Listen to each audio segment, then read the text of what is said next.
students, welcome back our standard 5th subject Hindi. Dear students, पिछले भाग में हमने कविता पढ़ी थी। कौन सी कविता पढ़ी थी? बूंदे। आज हम हमारा पाठ क्रमांक 3 योग्य चुनाव यह कहानी देखने जा रहे हैं।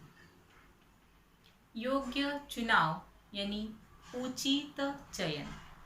योग्य चुनाव इसका अर्थ है उचित चयन। चयन यानी क्या? To select.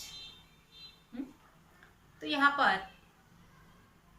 राजा मंगल सेन और उनके मंत्री की यह कहानी है।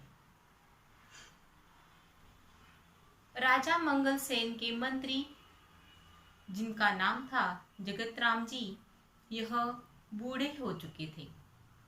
राजा मंगल सेन के मंत्री जगत राम जी यह बूढ़े हो चुके थे और उन्होंने राजा से स्वयं को सेवा मुक्त करने की विनती की। राजा मंगल सेन के मंत्री जगत राम जी अब बूढ़े हो चुके थे और इसलिए उन्होंने मंगल सेन को स्वयं को सेवा से मुक्त करने की विनती की थी। विनती यानी क्या? प्रार्थना। जब जगत राम जी ने मंगल सेन से सेवा मुक्त करने की विनती की, तब राजा मंगल सेन ने उन्होंने क्या कहा?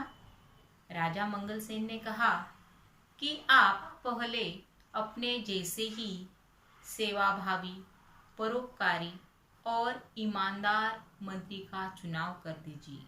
मंगल सेन ने मंत्री जगत राम जी से क्या कहा कि सेवा मुक्त होने से पहले आप अपने जैसे ही सेवाभावी, परोपकारी और ईमानदार मंत्री का चुनाव कर दीजिए, तभी आपको सेवा मुक्त किया जाएगा, तभी आपको सेवा मुक्त कर दिया जाएगा।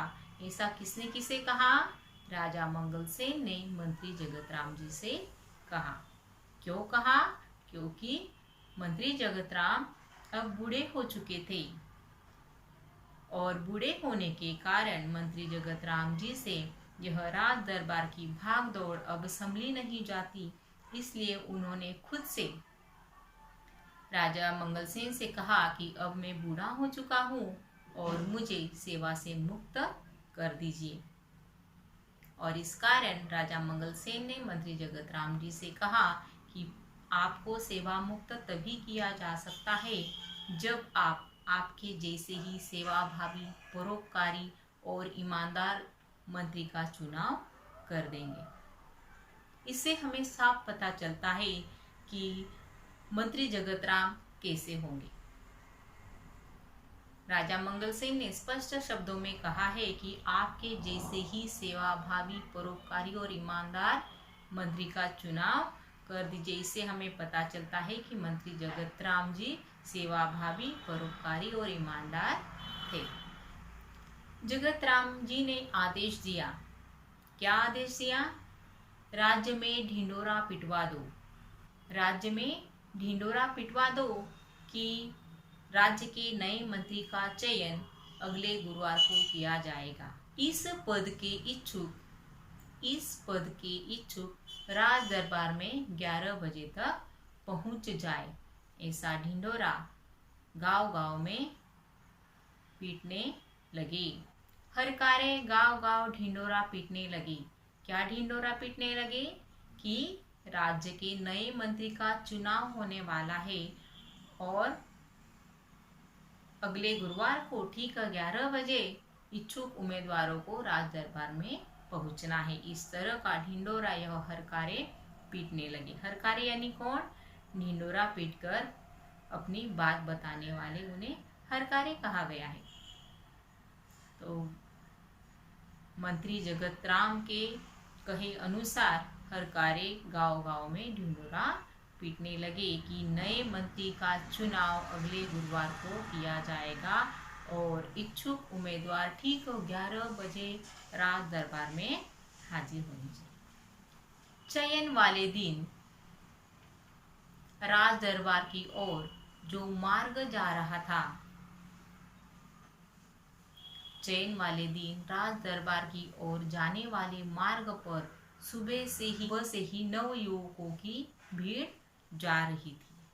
सैकड़ों की संख्या में नवयुवक राज दरबार की ओर जा रहे थे। नवयुवक राज दरबार की ओर क्यों जा रहे थे?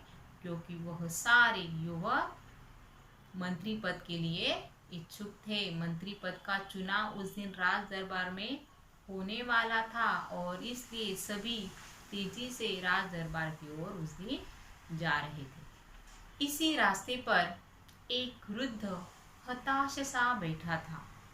हताश सा यानी क्या? दुखी होकर। राज दरबार की ओर जाने वाला मार्ग जो था, जिस मार्ग पर सैकड़ों की संख्या में नवयुवक जा रहे थे, उसी ओर एक वृद्ध हताश सा बैठा हुआ था। हताश यानी क्या? दुखी। यह वृद्ध हताश सा क्यों बैठा था? क्योंकि उसकी बैलगाड़ी का पहिया कीचड़ में फंस गया था और वह उसे अकेला निकाल नहीं पा रहा था। इसलिए वह निराश होकर, दुखी होकर, हताश सा बैठा हुआ था। वृद्ध ने कई बार यह पहिया निकालने की कोशिश की। वृद्ध ने कई बार कीचड़ से यह पहिया बाहर निकालने की कोशिश की, लेकिन वह असफल रहा। मंत्री पद के लिए इच्छुक अनेक उम्मीदवारों ने यह सारा दृश्य देखा। मंत्री पद के जो इच्छुक उम्मीदवार थे, उन्होंने राज दरबार जाते समय यह सारा दृश्य देखा, पर किसी ने भी वृद्ध की सहायता नहीं की। सारे उम्मीदवारों ने यह दृश्य देखने उसकी मदद नहीं की।